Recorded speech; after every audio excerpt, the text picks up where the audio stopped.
Apakah suami boleh menikah lagi tanpa izin istri pertama? Secara hukum, izin itu memang tidak harus. Oh, tidak harus? Izin itu tidak harus. Ada kasus ustadz menyodomin santri. Aku ngomong kasus oknum ustadz ya, menyodomin santri ya. Apakah itu termasuk takdir dari Allah? Karena sudah terjadi konsepnya ya, takdir. Aku kenal seorang LC, lalu aku bebaskan dia dari dunia LC dengan aku nikahi. Keren. Oh, itu keren. Ya keren.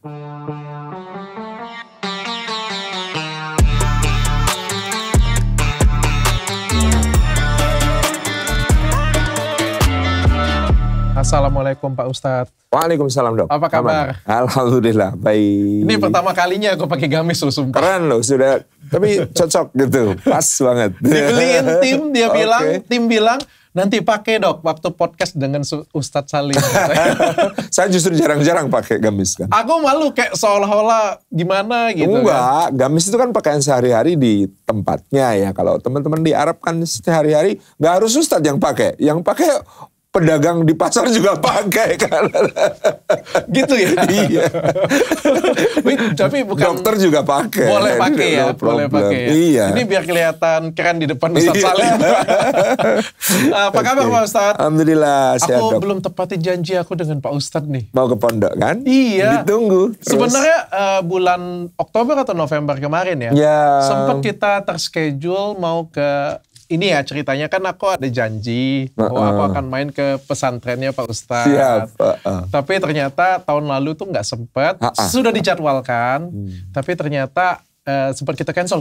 Pak Ustadz jadwalnya sibuk banget. Iya, waktunya yang ketemunya belum dapet deh. Gitu ya. Tapi aku penasaran ya, pengen tanya ya. Ustadz Salim kan aku lihat jadwalnya kan gila. Kajian sini, kajian sini, kajian sini. Ustadz Felix Show juga kayak gitu. Ustadz Halim Basalamah kayak gitu. Iya. Sekeren itukah menjadi ustadz sehingga jadwalnya full banget gitu? Enggak juga sih. Karena memang kalau saya kadang-kadang pengajuan tuh kan banyak ya.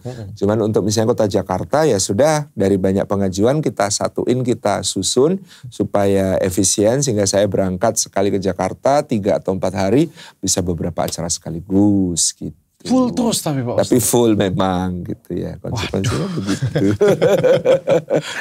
Pak Ustadz izin Pak Ustadz. Oke. Aku disclaimer dulu sebelum Pak Ustadz. Ini hari ini ku masukin ke acara download Pak Ustadz. Oke. Download itu adalah acara yang kubuat dengan Ustadz Felix Show dan juga dengan Yang Lex sebenarnya. Yang Lex. Satu lagi Ustadz Denny Slim. Oke. Sebenarnya konsepnya adalah. Wah ini saya masuk ke circle beda ini kayaknya. Circle radikal. Beda universe ini. Ini radikalnya agak jauh. Jadi download tuh konsepnya itu adalah orang yang baru mau kenal Islam. Oke. Jadi pertanyaan-pertanyaannya tentu saja kan kalau orang sudah Islam, belajar Islam, tentu kan pertanyaannya lebih santun ya. Kalau orang di luar Islam pengen ketemu dengan Islam, baru pertama kali ketemu dengan Islam, kan banyak pertanyaan Pak Ustadz. Pasti. Pertanyaan-pertanyaan itu sebenarnya lazim ada di masyarakat. Ya. Nah, aku coba membawakan semuanya. Sebenarnya pertanyaan ini bukan hanya pertanyaanku, tapi sudah dikumpulkan oleh tim kreatif. Oke. Tapi pertanyaan-pertanyaan ini kita lemparkan dan ustadz-ustadz tuh ngejawab. Kita tuh mempertanyakan sesuatu hal yang tidak lazim atau orang takut tanyakan. Ya. Padahal sebenarnya pertanyaan itu penting. ada. Iya penting. Oke. Bahkan penting, tapi kita coba bawakan gitu kan. Nah tapi aku pengen coba nih, aku dengan tim lagi pengen garap. Bagaimana kalau nanti kita mau download tahun depan 30 ustadznya beda-beda. Ngeri. Hari ini tergantung Ustadz Salim nih. Jadi kelinci percobaannya saya ini. Jadi kalau ada pertanyaan mungkin agak sedikit nyeleneh atau apa, kita diskusi sama-sama ya Pak Ustadz ya. No problem. Izin ya Pak Ustadz ya. Iya, karena semakin sulit pertanyaannya jawabannya semakin mudah. Oh iya? Aku tidak tahu. Tapi aku sudah profiling Ustadz Salim ini. Ternyata katanya pro banget di masalah keluarga. Ya. Islami keluarga katanya. Jadi aku pilih topik itu hari ini. Berarti kapan-kapan nih dokter harus hadir di acara kami. Judulnya Bahagianya Merayakan Cinta. Oh, siap. Iya. Nanti aku undang lagi Bang Istri kali ya. Apa kemarin Mas? Ya. Oktober kita acaranya kemarin di Balai Sarbini. Oke. 3 sesi full. Siap. Jadi ada sesi pagi, sesi siang, sesi malam. Ternyata full book sejak Hamin sebulan. Alhamdulillah. Jadi sampai pengelolanya Sarbini protes. stand up aja cuma satu sesi. Kita disuruh jam 5 pagi sampai jam 12 malam. Ya bagus kan, tapi kan kalau penuh kan. Ya artinya memang sekarang persoalan rumah tangga, keluarga itu relate dan banyak orang merasa apa yang kami sampaikan di situ bisa menjadi tambahan ilmu ya untuk mereka bekal berumah tangga. Iya, apalagi sekarang banyak yang lagi perceraian tuh hal yang... Aduh, kan spek gitu aja diselingkuhin, spek bidadari. Apalagi aku yang spek odong-odongan gitu. Nah, saya punya pertanyaan bagus nih Pak Ustadz. Tapi koreksi saya kalau saya salah ya Pak Ustadz ya. Kalau aku nggak salah, aku kutip nih dari Al-Quran juga. Kalau aku nggak salah dari An-Nisa ayat 3. Dikatakan di sini pokoknya suami itu boleh menikah lagi lah, mencari istri kedua, ketiga kayak gitu pokoknya, asal dia mampu berlaku adil. Tapi padahal kalau kita lihat lagi di An-Nisa 129, kalau aku nggak salah ya, itu ada ayat yang mengatakan bahwa Allah itu mengatakan bahwa manusia itu tidak mungkin bisa adil, walaupun berusaha. Ini kan dua ayat ini bertentangan sebenarnya. Jadi sebenarnya itu poligami itu boleh atau enggak sih? Jadi begini, banyak orang yang tidak menyadari bahwa ayat ketiga tadi, Fankihu ma tabalakum minan nisa masna wa thulatha wa ruba', maka nikahilah perempuan yang kamu sukai 2 atau 3 atau 4. Ini bukan untuk nambah tapi untuk ngurangi. Hah? Oh, karena sebelum ayat ini turun tidak ada batas. Oh. Aku pernah dengar dari Ustaz Felix ya. Yes, ini tidak ada batas. Bahkan bukan cuma di peradaban Arab. Sebenarnya itu bukan untuk nambah. Bukan untuk nambah. Untuk ngurangin ya. Keliru kalau orang sekarang set mentalnya mendengar ayat ini aku mau nambah. Enggak. Dulu bayangin orang-orang Arab jahiliyah, juga orang Romawi, orang Persia, orang India, sebenarnya semua peradaban aja. Perempuan itu nggak ada batas untuk dimiliki oleh seorang laki-laki. Pada zaman itu. Pada zaman itu, sehingga ketika ayat ini turun, bayangkan pusingnya sebagian sahabat yang istrinya lebih dari 4. Mereka harus ngurangi. Siapa yang harus dicoret dari daftar? Jadi kan salah konsep kita ketika mengira ini adalah untuk nambah. Ini dulu untuk ngurangi. Oh, kalau kau bisa adil, kayak gimana bunyi ayat itu? Jadi maka nikahilah perempuan yang kamu nikahi 2 atau 3 atau 4. Tapi disebut ya 4 terakhirnya. Iya, 2 atau 3 atau 4. Kalau kamu takut untuk tidak dapat berlaku adil, fawahidatun, maka 1 saja. Jadi di sini asasnya adalah kamu kurangi. Ini loh batasnya ini 4. Kamu nggak mungkin mampu untuk menanggung lebih dari 4 perempuan untuk kamu perlakukan dengan sebaik-baiknya. Kalau lebih pasti kamu akan mendolimi. Kamu pasti akan membuat satu di antara mereka atau lebih itu tidak cover dari tugas posisimu sebagai suami. Secara keseluruhan ya, baik lahiriah, batiniah semuanya ya. Maka maksimal 4. Itu berarti tujuannya untuk mengurangi. Tapi An-Nisa 129 mengatakan. Kalau kamu takut tidak mampu berlaku adil maka 1 di ayat ketiga tadi. Ayat ke 129 kemudian mengatakan bahwa kamu nggak akan mampu berlaku adil meskipun kamu sangat menginginkan. Maka yang dimaksud adil di situ ada 2 dimensi. Adil dalam perspektif lahiriah dan adil dalam perspektif perasaan. Yang kamu tidak mungkin mampu adil itu adalah dalam soal perasaan. Tetapi kamu boleh memenuhi syarat adil itu dalam posisi yang lahiriah. Ngasih nafkahnya harus adil, giliran waktunya harus adil, apa perlakuannya harus adil, mendoakannya harus adil, gitu ya. Pada intinya kan di situ kan ditulis walaupun berusaha, artinya tidak mungkin bisa adil dong. Dalam soal perasaan. Berarti kan itu kan langsung membantah yang ayat sebelumnya. Enggak, karena dimensinya berbeda. Di ayat yang ketiga bicara tentang adil dalam konteks kamu membagi dengan adil waktumu, hartamu. Tapi ada dijelaskan itu konteksnya memang berbeda. Dijelaskan. Jadi kesimpulan boleh atau tidak? Boleh dengan syarat yang sangat berat.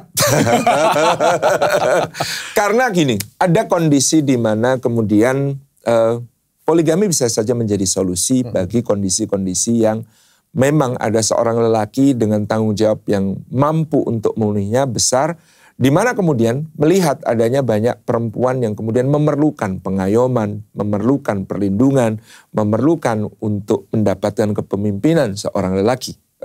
Tapi tadi syaratnya harus dipenuhi. Adzan tuh siapa aja boleh, tapi kan kita ngerti sendiri kalau adzannya cempreng, kacau balau, sengau paro, memekakkan telinga, bikin perut mules. Ya sebaiknya jangan adzan dong yang kayak begitu. Oke. Artinya tahu diri. Tahu diri. Oke. Kemampuan Pak Ustadz, diri. gini deh.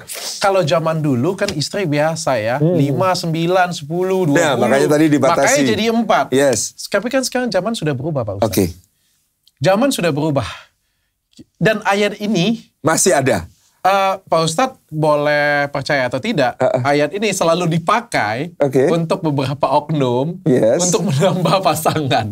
Betul nggak Pak Ustadz? Iya. Padahal zaman sudah berubah dong. Kalau tujuan yang tadi seperti itu harusnya nggak boleh dong dipakai dengan tujuan konteks yang berbeda dong. Oke. Begini, jadi karena ayat ini ya berada dalam Al-Quranul Karim yang kemudian kami sebagai mukmin, kita sebagai mukmin meyakini ini berlaku sepanjang zaman, maka pintu-pintu itu masih terbuka. Tentu dengan syarat-syarat yang tadi harus dipenuhi. Nah, maka orang mau menambah karena dia mampu, karena dia bisa memenuhi syarat, dia bisa dengan cara itu menolong ya orang-orang yang perlu pertolongan, membantu sebagaimana sunnah Nabi. Nabi menikah lebih dari satu. Iya. Sekarang siapa yang mau dibantu? Jujur aja deh, bantu atau nafsu dah. Nah, kalau itu proses lain gitu ya, pembahasan lain. Jadi yang kita lihat di sini adalah ayat itu memungkinkan untuk menjadi pintu solusi bagi kondisi-kondisi tertentu. Ya. Oke. Celah ya berarti ya. Karena tidak semua perasaan gitu ya, dan tidak semua hati bisa mungkin progresif. Dr. Richard mungkin kemudian memandang bahwa asas pernikahan itu harus monogami, berpasangan itu harus laki-laki dan perempuan satu orang gitu ya. Ada kondisi-kondisi di mana tadi ada pintu-pintu yang memungkinkan untuk. Tapi karena Pak Ustadz bilang seperti itu, ini kan jadi akan digunakan. Oke, kalau digunakan orang. Itu memang ada ya berbagai motif yang kita tidak bisa menyamaratakan. Oke. Ya, jadi maksud saya begini, bahkan pada konteks yang kita berbicara tentang keadilan, Nabi Muhammad SAW itu menikah monogaminya selama kurang lebih dari usia 25 sampai 51. Berarti sekitar 26 tahun. 26 tahun menikah monogami dengan Khadijah. Nah itu juga harus jadi rujukan penting bahwa Rasulullah SAW menjadi contoh tentang bagaimana sebuah pernikahan monogami yang bahagia, yang sangat kompak, yang sangat keren, yang saling mendukung satu sama lain, yang kemudian menjadi hal pertama yang boleh dilakukan. Sebelum kemudian Rasulullah SAW menikah poligami dengan banyak hal pertimbangan, termasuk menyatukan berbagai suku, tentang mengikat persaudaraan, menghormati kabilah yang baru masuk Islam, gitu ya. Dan dari istri yang poligami kan hanya satu yang dinikahi dalam keadaan gadis, lainnya janda semua. Janda semua. Yes. Oke. Pak Ustadz, saya pengen tanya kayak gini. Kalau laki-laki kita anggap saja bahasa itu kan bahasa dari Al-Quran tersebut kan memang boleh ya. Jadi walaupun dimanfaatkan oleh beberapa orang ya. Siap. Kalau laki-laki boleh, berarti perempuan juga boleh dong? Enggak dong. Berarti ini nggak adil, Pak Ustadz. Ini agama poliandri. Ini agama, bukan poliandri, sorry. Poligini. Ini agama, mohon maaf, patriarki. Kenapa patriarki? Patriarki. Nanti aku akan tunjukkan beberapa ya. Salah satunya yang boleh poligami hanya laki-laki. Wanita tidak boleh. Yang boleh talak cuma suami. Giliran suami talak cerai 3 langsung bisa. Kalau istri mau talak itu setengah mati, prosesnya cukup panjang.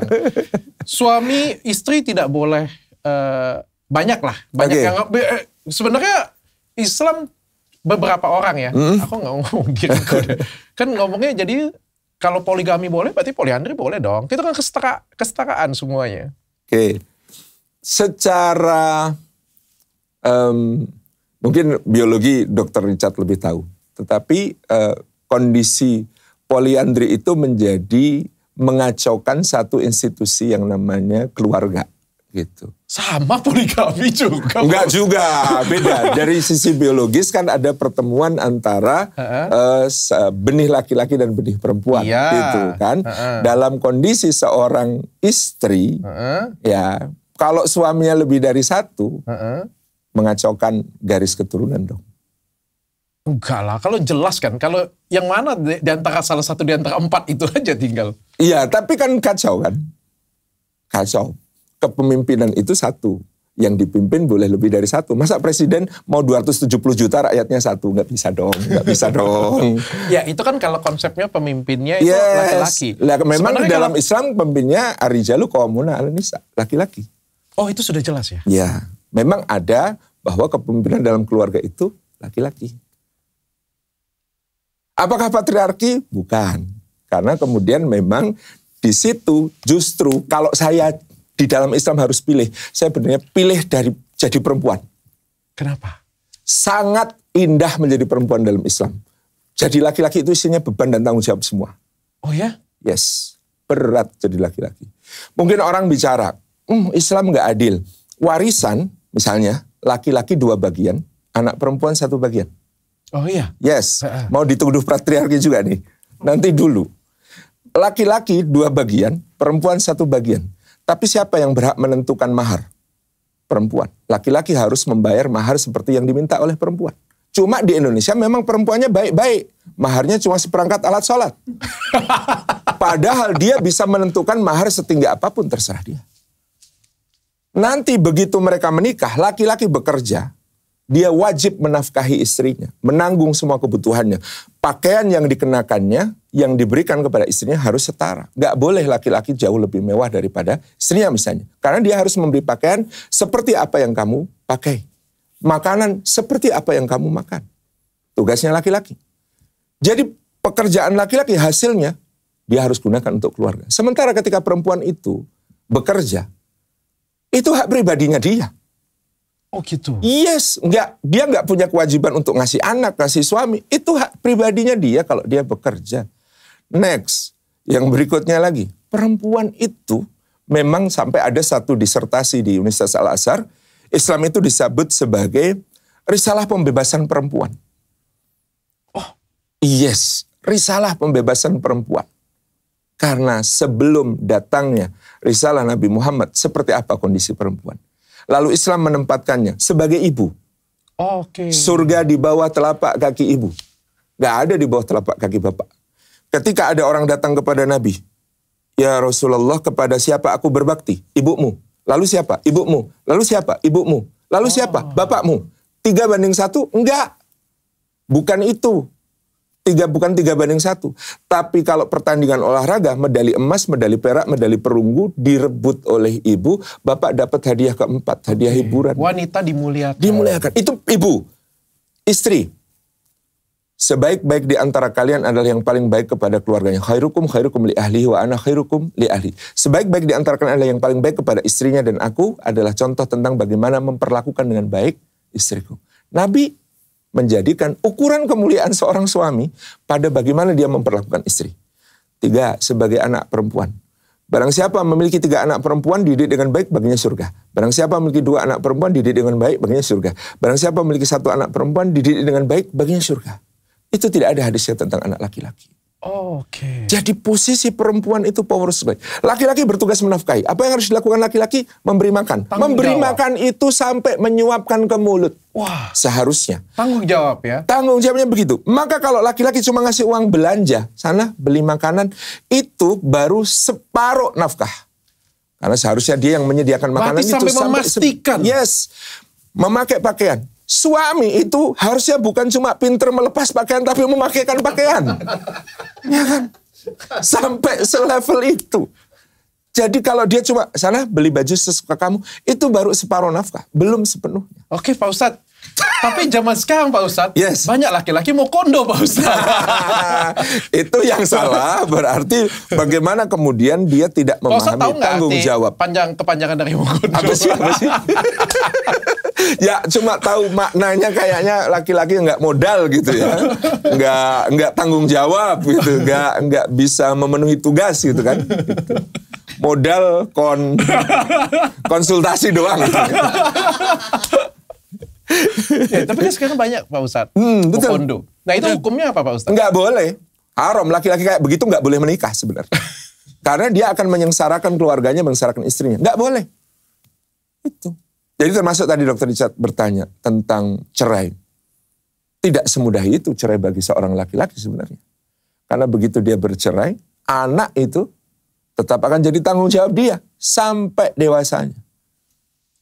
Jadi kan sudah lepas istri, tapi tanggung jawab tetap rugi jadi laki-laki. Ketika cerai itu.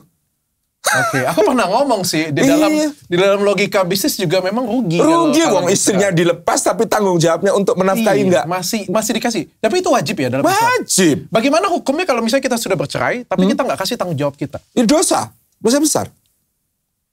Nggak bisa.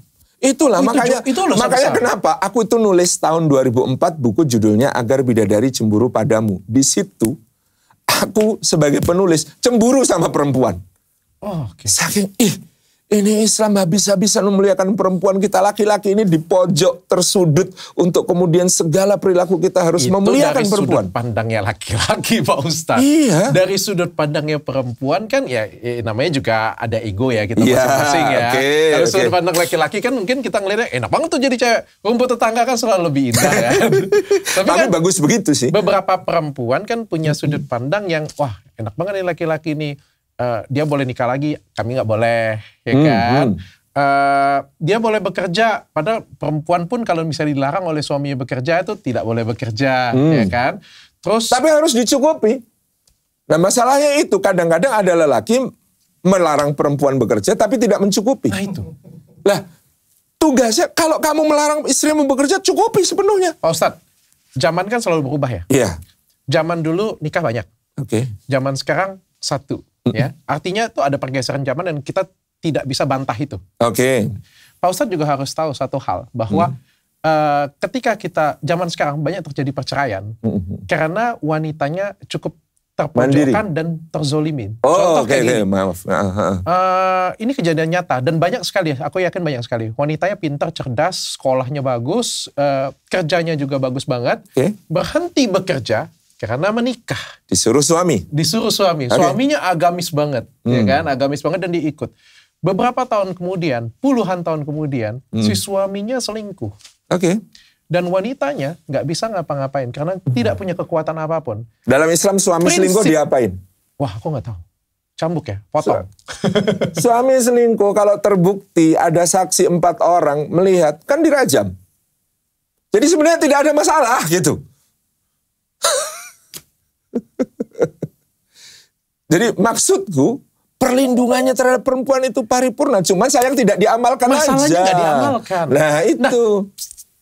Pertanyaannya itu kayak gini Pak Ustadz. Si wanita ini kan menjadi tidak berdaya. Di satu sisi dia tidak cantik lagi. Di satu sisi dia sudah tua. Di satu sisi dia kecerdasan sudah pasti gak sepintar pada waktu masih muda kemarin.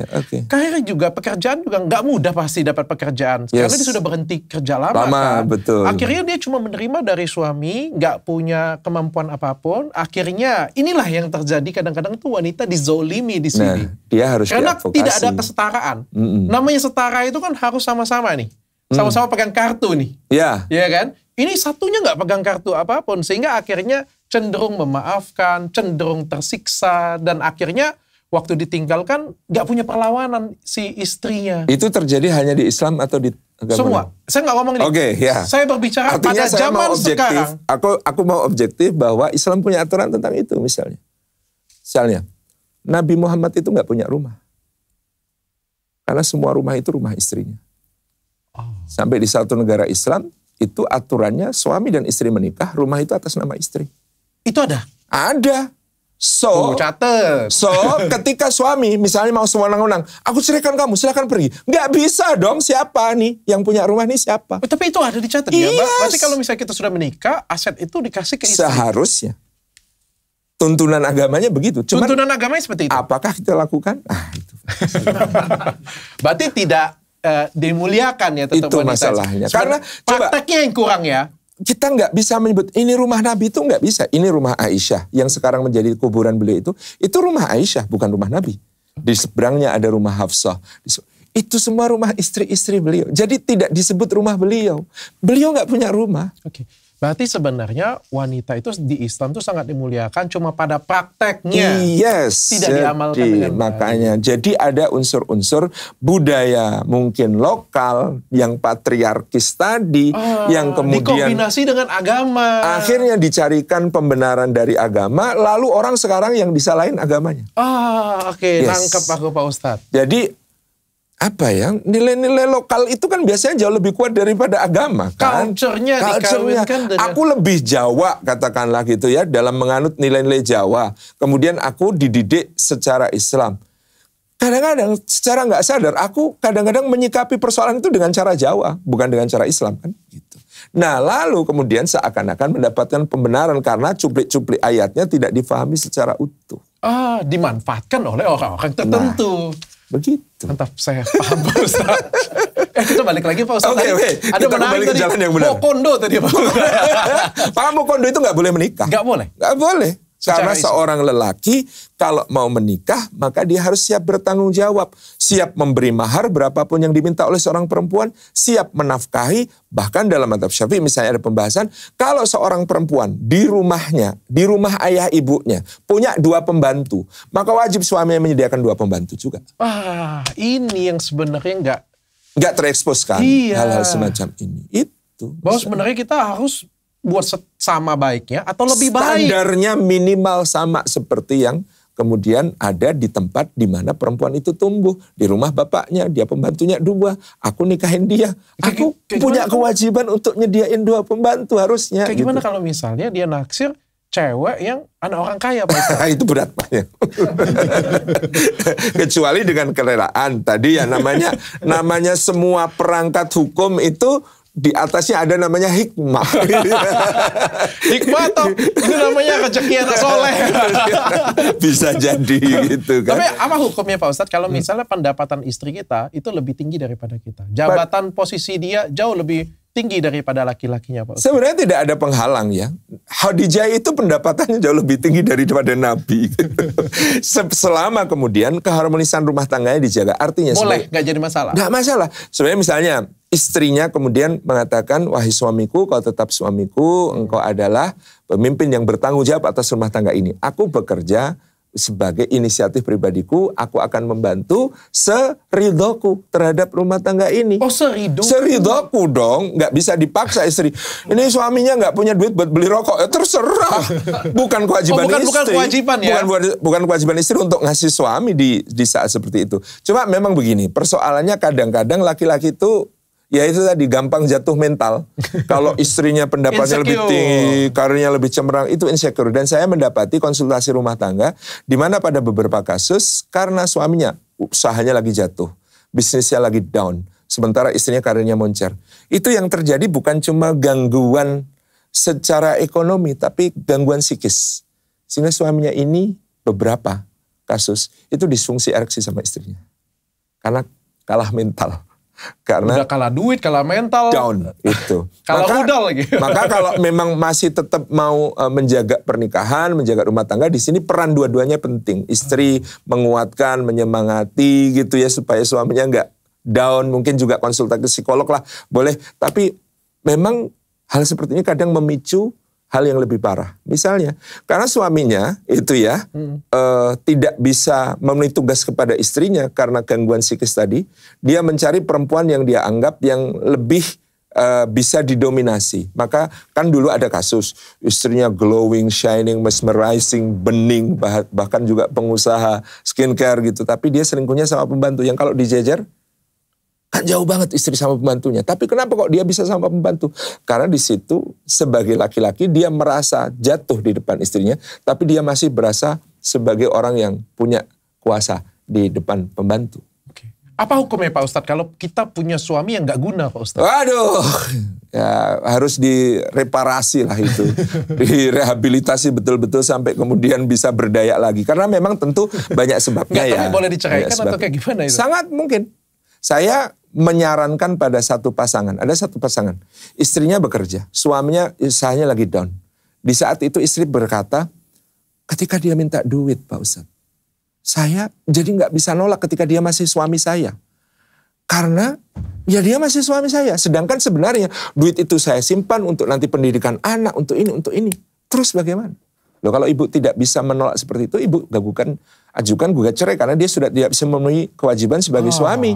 Dan dengan digugat cerai, setelah itu suami ibu lepas. Dia nggak punya hak meminta uang untuk apalagi berdekat-dekat sama nggak ada. Nggak boleh. Tapi si suami tetap harus nafkah. Harusnya, tapi kan dia nggak mampu itu tadi. Daripada nggak dapet sama sekali, mendingan pisah. Oke. Pak Ustadz, kalau misalnya kayak tadi saya bilang tadi, laki-laki kalau misalnya kita mau kasih talak 3 langsung, aku nggak tahu. Talak 1 itu apa sih? Talak 1 itu cerai proses pertama. Tapi itu diberi waktu untuk rujuk. Oke. Dengan mudah gitu talak ya. 2? Talak 2 juga masih bisa rujuk. Apa bedanya? Ya kan kesempatan kedua aja. Oh, jadi SP1, SP2. Kalau talak 3 maka sudah tidak boleh rujuk kecuali si perempuan sudah menikah dengan laki-laki yang lain, lalu cerai lagi, lalu mau nikah lagi. Untuk balik itu harus ada proses itu. Dan itu tidak boleh di skenario. Kalau di skenario maka dosa besar. Oh, tidak boleh di skenario? Nggak boleh. Misalnya ada seorang laki-laki sudah menceraikan istrinya talak 3. Terus, wah aku pengen balik ternyata dia the best gitu kan. Lalu dia minta temennya, kamu nikahin dia dong 1 bulan, habis itu kamu ceraikan supaya aku bisa nikahin dia lagi. Nggak boleh, dosa besar. Oh, tidak boleh? Tidak boleh di skenario, harus natural. Okay. Dan kita sebagai laki-laki itu boleh memberikan talak 3 langsung? Nggak boleh. Tidak boleh? Tetap harus proses. SP1 dulu, SP2 dulu, baru PHK. Prosedur. Maka sebagian ulama mengatakan kalau ada laki-laki menjatuhkan talak 3 sekaligus, seperti Ibnu Taimiyah pendapatnya, itu cuma jatuh 1. Oh, oke. Kata-kata dia aja sebenarnya 3, padahal sebenarnya itu 1. Berlakunya tetap 1. Gitu. Oke. Yes. Soalnya katanya kan kalau laki-laki bisa langsung talak 3, sedangkan perempuan kalau mau cerai aja tuh panjang banget prosesnya. Perempuan punya hak namanya khulu. Khulu itu gugat cerai. Kalau memang suami tidak bisa menjalankan kewajiban, tidak bisa memenuhi tugasnya, tidak bertanggung jawab, istri sangat bisa mengajukan gugat cerai. Sangat bisa? Sangat bisa. Tapi dipersulit? Enggak. Di pengadilan justru sekarang, mayoritas itu gugat cerai itu dari istri. Iya ya? Iya. Sudah mulai bergeser. Sudah mulai bergeser. Dan bukan bergeser, seharusnya memang begitu. Oke, Pak Ustadz, ini ada pertanyaan dari tim kreatif. Ini gak aku garis bawain. Pertanyaan dari tim kreatif. Waduh, gitu. Ini ada pertanyaan dari tim kreatif. Apakah suami boleh menikah lagi tanpa izin istri pertama? Oke, ini soal boleh atau tidak boleh. Kalau misalnya aku pertanyaan tadi tanpa disclaimer itu, nanti dipotong orang seolah-olah itu pertanyaan aku. Iya. Begini, ada hukum, ada hikmah tadi kan. Secara hukum, izin itu memang tidak harus. Oh, tidak harus? Izin itu tidak harus. Tetapi, mau apa sih nikah lagi itu? Tapi bukannya katanya harus izin istri pertama? Enggak, secara hukum. Itu hikmah ya. Emang nikah itu mau cari apa sih? Sakinah, mawaddah, warahmah. Emang bisa sakinah, mawaddah, warahmah kalau istrinya tidak ridho? Tujuan pernikahan jadi nggak tercapai, Dok. Apa sih? Ya kalau istri pertama tahu kan belum tentu diizinin. Ya itu berarti PR gitu. PR. Nah, bahayanya memang sebagian laki-laki dengan hukum seperti itu kemudian mengatakan lebih baik minta maaf daripada minta izin. Lebih baik minta maaf daripada minta izin. Cuma secara asasi apa sih yang mau dicari di pernikahan? Harusnya kan sakinah, mawaddah, warahmah, harmonis. Kalau kemudian ada justru menjadi tambahan konflik, apa sih yang mau dicapai? Oke, itu artinya, secara etika ya. Iya. Tapi secara hukumnya secara hukum memang boleh. Tidak harus meminta izin. Waduh, ini pertanyaan selanjutnya. Aku ini sebenarnya relate banget dengan ini Pak Ustadz. Okay. Bagaimana kalau misalnya ada suami sudah menikah lagi, terus dia tidak memberitahukan ke istrinya karena takut menyakitin perasaan istrinya. Oke. Ya, itu bisa terjadi. Itu bisa terjadi, tetapi tentu sebenarnya laki-laki itu unik ya.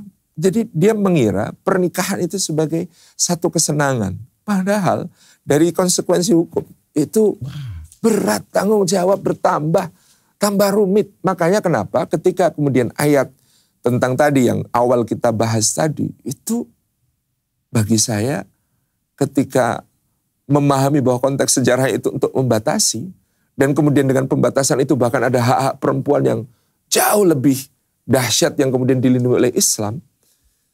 Itu orang mau nikah lagi tuh pikir-pikirnya berapa kali sih. Iya maksudku aturan ada dengan prasyarat-prasyaratnya.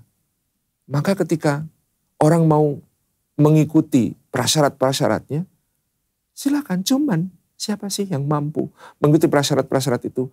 Sangat-sangat minoritas. Mungkin 100.000, mungkin 100 juta yang bisa kemudian memenuhi apa-apa yang menjadi tuntutan syariat. Karena ancamannya poligami gak adil dikit. Itu disebutkan dalam hadis, itu suami di hari kiamat badannya miring. Sedikit ketidakadilan saja bisa mengakibatkan. Nah tapi di An-Nisa 129 bilang tidak mungkin Anda bisa berlaku tadi yang adil. perasaan ya. Tapi misalnya jatah nafkah gak berarti adil. masih miring dong. Kalau hati itu tidak diadili. Karena hukum itu berlaku pada yang dohir. Jadi kaidahnya kami berhukum dengan apa yang tampak. Kalau yang gak tampak kan gak bisa dihukumi. Banyak suami, banyak suami punya istri. Kita gak tahu hatinya kan. Bahwa mungkin sebenarnya cintanya masih untuk mantan dan lain sebagainya. Itu kan gak bisa dihukumi. Sama dengan tadi soal perasaan pada istri yang mana yang lebih kuat. Itu gak bisa dihukumi. Tetapi dalam soal dohir, hukumnya jelas. Kamu membagi nafkah, kamu membagi waktu, kamu membagi perhatian, kamu membagi ini. Harus adil. Kalau gak adil, miring itu tadi. Nah, masalahnya aku juga takut miring. Jadi sampai saat ini, aku masih terpikir bahwa Rasulullah gitu ya, kemudian Utsman, Ali itu tidak pernah mempoligami istri pertama. Karena istri pertama itu ya kan mendampingi kita dari benar-benar berjuang nol dan lain sebagainya. Untuk menjadikan berlaku adil sama dia dengan yang lain itu sulit banget. Nabi kan yang dinikahi poligami sama-sama ketika sudah di akhir ya. Dan artinya itu sama-sama tidak mendampingi dari nol.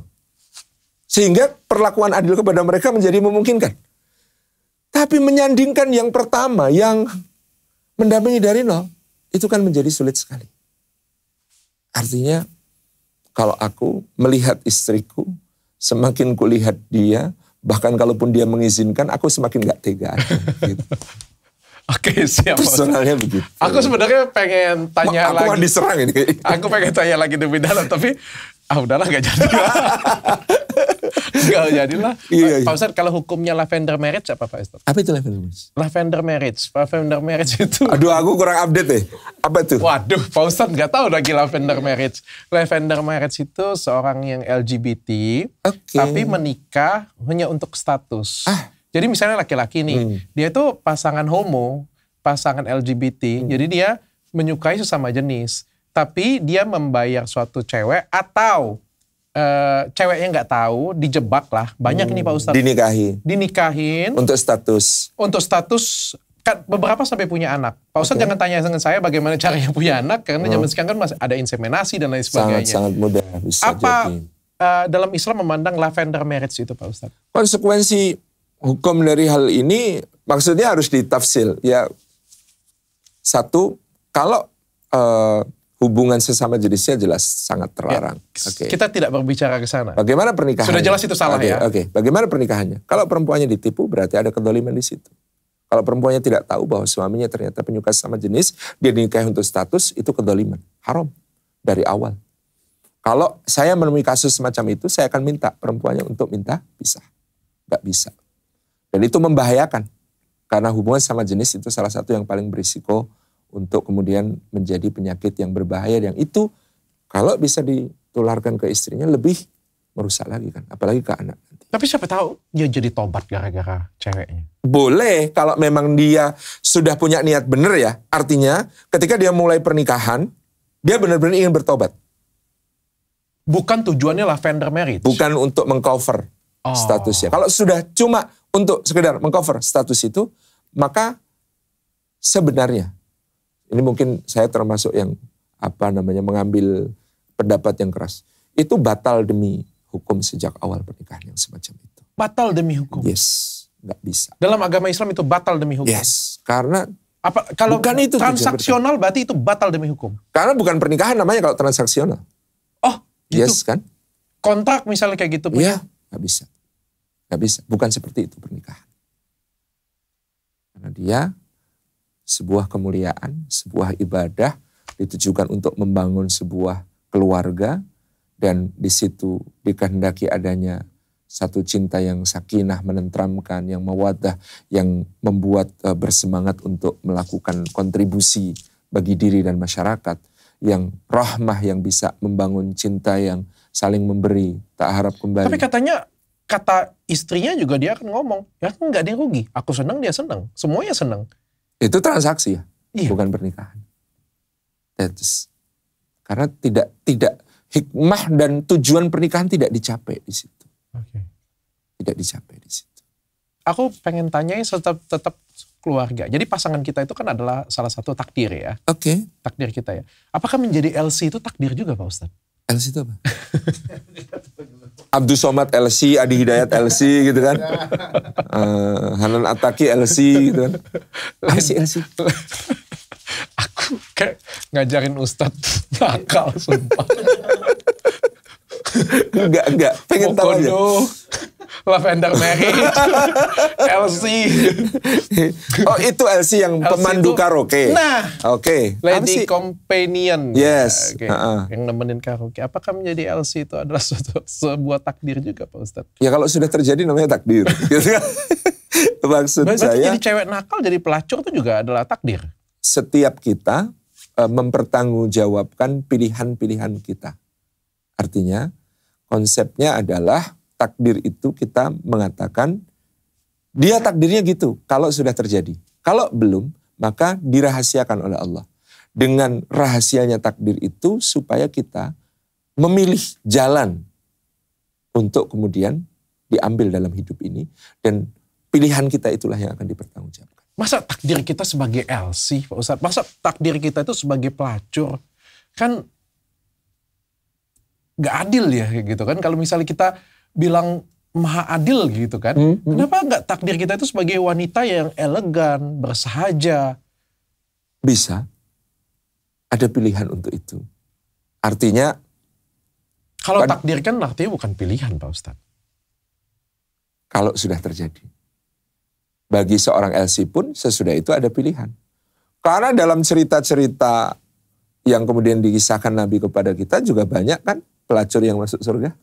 Okay. Tentu ada jalan pilihan bagi dia untuk berbuat kebaikan, untuk bertaubat, untuk memperbaiki diri, dan lain sebagainya. Nah, salut untuk misalnya yang aku kenal seorang LC, lalu aku bebaskan dia dari dunia LC dengan aku nikahi. Keren. Oh itu keren. Ya keren. Iya kan? Pak Ustadz ini ya statement ini agak hati-hati Pak Ustadz. Enggak gitu, kalau saya tegas aja. Keren laki-laki yang mungkin mengenal seorang perempuan di dunia LC, kemudian dia entaskan, tidak jadi LC lagi, dia nikahi sebagai istri yang baik, menjadi wanita yang tadi apa? Elegan, yang yes. Ya, dengan cara yang benar. Dengan cara yang benar. Bukan pergi ke tempat prostitusi, dicoba dulu, cocok, bawa lagi. Bukan kayak gitu lagi. ya. Itu beda lagi. Itu beda lagi. Iya. Pak Ustadz kalau misalnya, Pak ini pertanyaannya, aku baca aja deh pertanyaannya. Makin ngeri nih, makin iya, pertanyaannya makin lama. Kayak gini nih Pak Ustadz download nih. Makanya aku tuh dihujat orang Pak Ustadz. Ya gak apa-apa. Kan bukan aku. Pak Ustadz pikir itu Ustadz yang dihujat orang. Kagak Pak Ustadz. Enggak. Yang nanya hostnya, ya. Iya. Karena berani mempertanyakan ini, itu tuh bukan hal yang bagus di masyarakat kayak gitu. Masyarakat tuh masih tabu. Oke. Jadi, cuman ya padahal bener kan? Pertanyaan ini tuh sering ada. Relate. Kan? Orang pengen tahu. Tanyakan aja. Cuma segen. Iya, segen. Iya. Aduh gak enak nanya Ustaz. Gitu. Apalagi tadi harus didefinisikan kan. Apa itu mokondo, apa itu lavender, apa itu LC. Gitu. Cuma kalau sudah deket lah mungkin. Dan kita sudah kasih tau konsepnya mungkin agak lebih enak. Makanya gue bilang download episode pertama itu aku dihujat harus-harusan Pak Ustadz. Bahasa apa tuh? Apalagi mereka tuh gak tahu bahwa aku tuh sudah mualaf sebelum download itu. Orang ngelihatnya tuh kayak aku tuh nonis yang ngeyel. Yang julid. Iya, julid dan ngeyel gitu, gak mau diajarin. Padahal sebenarnya kan di luar sana, orang yang nonis tuh justru ngeyel kayak gini. Ya justru pengen tahu. Justru pengen diajarin seperti ini gitu konsepnya. No problem. Pak Ustadz, ini pertanyaan dari tim, ada kasus Ustadz menyodomin santri. Aku ngomong kasus oknum Ustadz ya, menyodomin santri ya. Apakah itu termasuk takdir dari Allah? Karena sudah terjadi konsepnya ya, takdir. Cuman seharusnya kita memang di dalam kondisi semacam itu punya sikap yang tegas. Maksudku, sebenarnya kan pondok pesantren itu sesuatu konsep baru ya. Kalau istilah agama bid'ah lah gitu. Di zaman Nabi kan tidak ada. Artinya sebagai sebuah lembaga pendidikan. Itu konsep baru. Iya kan? Bukan diajarin dari zaman Nabi bukannya? Mana ada pondok pesantren zaman Nabi kan? Berarti itu kita... Maksudnya laki-laki semua santri diasramakan gitu ya. Kemudian ada guru-guru. Gak ada. Sekolah. Berarti itu adalah bentuk improvisasi ya. Supaya anak-anak kita jadi fokus belajar. Jadi lebih islami gitu ya. Tahu ayat-ayat, bisa baca Al-Quran, bisa ngaji ya. Konsepnya bagus. Konsepnya bagus. Cuman kan harus diantisipasi bahwa dalam kondisi laki-laki dikumpulkan begitu banyak. Di usia-usia mereka yang menjelang dewasa. Dan kemudian ada pengurus-pengurus yang ada di situ. Bagaimana cara memfilter supaya pengurus atau bahkan ustadz ini bukan orang-orang yang sudah ada penyimpangan sejak dulu. Ini PR. Saya pengasuh pesantren. Saya punya forum dengan para pengelola pesantren, dan saya mungkin orang yang paling cerewet tentang itu. Tentang bagaimana memfilter SDM kita, jangan sampai ada orang bermasalah seperti ini masuk. Yang kedua, bagaimana kemudian menata laksana supaya di dalam lingkungan pendidikan tidak terjadi hal-hal semacam itu. Bagaimana menata interaksi antara guru dan murid, karena kan ada relasi kuasa kan di situ. Kadang-kadang karena santri tidak punya power di hadapan gurunya, sehingga terjadi kasus seperti yang disodomi itu dan lain sebagainya. Saya termasuk yang agak strict ya soal itu. Jadi kita benar-benar menjaga jangan sampai hal itu terjadi. Cuma memang kecolongan dan kasus-kasus semacam itu, saya sangat open mind untuk mengatakan memang banyak teman-teman pengelola pesantren yang belum aware untuk kemudian benar-benar memperhatikan soal ini. Dan kasus semacam itu menjadi di dunia yang laki-laki ngumpul sebegitu banyak, Dok. Itu kalau tidak ada sistem dan penataan yang baik, pasti akan terjadi. Tapi amat saya sayangkan sih Pak Ustadz. Banget, Dok. Karena aku mengenal, gini Pak Ustadz, kita ini berbicara tentang agama Islam ini kan ada tingkatan Pak Ustadz ya. Mungkin tingkatan saya adalah yang paling rendah. Karena ilmu pengetahuan agama saya paling rendah dibandingkan dengan teman-teman yang lain. Yang nonton ini atau siapapun. Tapi kan makin banyak orang belajar, makin cerdas dan makin pintar. Makin dalam ilmu agamanya. Apalagi ustadz-ustadz ya. Aku anggap kan ustadz pasti lebih pintar, lebih paham agama semuanya, dan mempraktekkan ajaran agama. Artinya sebenarnya ketika seorang ustadz, kiai, apapun itu, gus dan lain sebagainya, ketika punya pesantren, tujuannya kan pasti baik Pak Ustadz. Tapi pada kenyataannya justru banyak sekali pesantren justru bermasalah. Baik itu dari pembulian, sodomi, bahkan ada pembunuhan di dalam pesantren juga. Ini kan tidak mencerminkan apa yang ada di puncak. Padahal harusnya ada di puncak, harusnya bisa memberikan contoh yang lebih indah. Tapi ada nggak sih dokter merokok? Banyak. Itu sama sebenarnya. Tahu ilmunya tapi gak diamalin. Berarti banyak ya Pak Ustadz ya, orang yang tahu ilmunya tapi gak diamalin. Sangat banyak. Memang ilmu itu dalam Islam tuh bukan sekedar transfer of knowledge kan, tetapi bagaimana kemudian dia membangun integritas. Nah, seharusnya saya sama gemesnya dengan Dr. Richard. Mungkin saya lebih gemes tentang kasus-kasus itu. Seharusnya pesantren menjadi tempat bagaimana ilmu itu bukan sekedar ditransfer, tetapi terintegrasi ke dalam diri masing-masing, baik pengajar maupun pelajarnya, supaya bisa menjadi ilmu kehidupan teramalkan, Qur'annya teramalkan, sunnahnya teramalkan, cara hidup Islamnya teramalkan gitu kan. Cuma itu tadi, ketika satu, ya niat, semua bermula dari niat ya. Kadang-kadang, mohon maaf, ada lembaga pendidikan didirikan bukan dengan niat untuk menjadi sebuah lembaga pendidikan, tapi entitas bisnis. Iya kan? Oh iya? Ya kan masuk pesantren. Sekarang lagi seneng-senengnya orang tua pada masukin anak ke pesantren. Dipasang patok biaya mahal pun mereka no problem, ya kan? Misalnya, ini soal saya melihat salah satu sisi. Kita sedang bicara tentang motivasi, niat. Yang itu sangat menentukan banyak hal. Ada pesantren. Setuju saya. Saya pesantren, ini lembaga pendidikan. Tapi dibangun dengan motivasi awal bukan sebagai lembaga pendidikan, tapi lembaga bisnis. Ya memang dalam... Padahal tujuannya kan harusnya... Maksudku dalam pesantren memang ada urusan bisnis ya. Masa pengadaan alat dan sebagainya itu kan pasti ada bisnisnya ya. Jadi sekolah aja, jangan jadi pesantren. Benar kan? Yes. Sekolah agama Islam kan bisa. Ya. Sekolah negeri pun kan juga belajar Islam. Sekolah agama Islam juga sama. Ketika didirikan dengan niat mendidik atau didirikan dengan niat berbisnis akan berbeda hasilnya. Oh. Akan sangat berbeda hasilnya. Jadi ini yang menjadi keprihatinan pertama itu soal niat-niat ini. Makanya ada sindiran. Ini sekolah Islam atau pesantren namanya kok Abu Bakar tapi biayanya Abu Jahal gitu. Itu otokritik untuk dunia pendidikan Islam. Saya tidak memungkiri dan sebagai yang punya pesantren, di pesantren masyarakat Merapi Merbabu kami menyadari gitu. Meskipun kalau kami mayoritas santri kami semuanya berbeasiswa dan sebagainya. Tapi memang ada pesantren yang ataupun sekolah yang kita lihat ada disorientasi sejak awal. Ini lembaga pendidikan atau entitas bisnis. Udah ya ada keanehan lah ya dari awal. Ada error di titik itu. Yang kedua tadi, dia karena mungkin fokusnya adalah berbisnis, dia tidak menyiapkan perangkat sebagai sebuah lembaga pendidikan yang aman dan nyaman. Bagaimana kemudian santri-santri ini, misalnya tempat untuk mereka tidur, tempat kamar-kamar mereka, kamar mandinya, dan lain sebagainya. Apakah itu disiapkan seproper mungkin sehingga tidak terjadi penyimpangan? Oh, oke. Kan? Kalau ngejar bisnis kan kadang fasilitas menjadi tidak didesain dan dieksekusi dengan baik. Sehingga itu tadi menambah kemungkinan terjadinya penyimpangan-penyimpangan.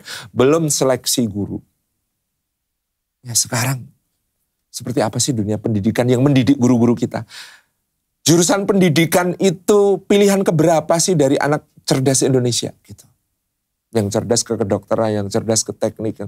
Siapa yang mau mendidik ini? Dan bahkan yang cerdas belum tentu agamis pula kan? Iya pula. Nah, yang cerdas brengsek pula. Brengsek pula, bermasalah pula. Iya. Gitu. Dan ketika seleksi tenaga pendidikan ini tidak beres. Padahal berbeda dengan di sekolah umum. Guru dan murid tatap mukanya hanya di jam pelajaran kan? Di pesantren kan mereka 24 jam bareng. Ketika tidak beres di situ, hancur. Siap Pak Ustadz. Terima kasih Pak Ustadz Salim sudah... Siap gitu ya. Mohon maaf kita sama-sama geram loh ini. Gitu kan. Terima kasih Pak Ustadz sudah datang ke sini Pak Ustadz. Sama-sama dong. Saya mengucapkan selamat Hari Raya Idul Fitri Pak Ustadz. Selamat Hari Raya Idul Fitri juga. Minal aidin wal faizin. Mohon maaf lahir dan batin. Sama-sama saya banyak salah sama dokter. Tapi dokter punya utang. Ya siap. Saya pasti akan bayar utang saya. Mohon bersabar ya Pak Ustadz. Siap insya Allah.